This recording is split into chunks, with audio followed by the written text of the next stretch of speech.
பார்த்தேன். ரொம்ப பிடிச்சிருந்தது.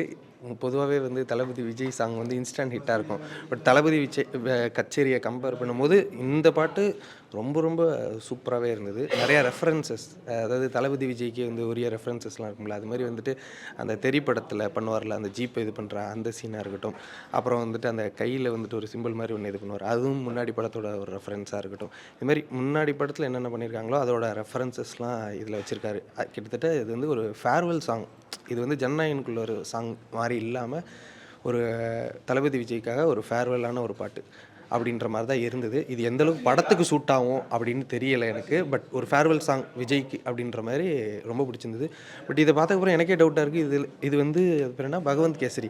பகவந்த் கேசரியோட ஒரு ரீமேக்கா இருந்தா, இந்த பாட்டு அதுக்கெல்லாம் சூட்டே ஆகாது. ஸோ கண்டிப்பா பகவந்த் கேசரியோட ரீமேக்கா இல்லாம இருந்தா, படம் சூப்பரா இருக்கும். நெறைய எக்ஸ்பெக்ட் பண்ணிட்டுருக்கோம். பார்ப்போம். கிட்டத்தட்ட இதுவே ஒரு மாநாடு மாரி தான் இருந்தது. இந்த பாட்டே நெறைய விஷயத்த அவரு போதிச்சுக்கிட்டே இருக்கிறாரு. தொடர்ந்து போதிக்கட்டும்.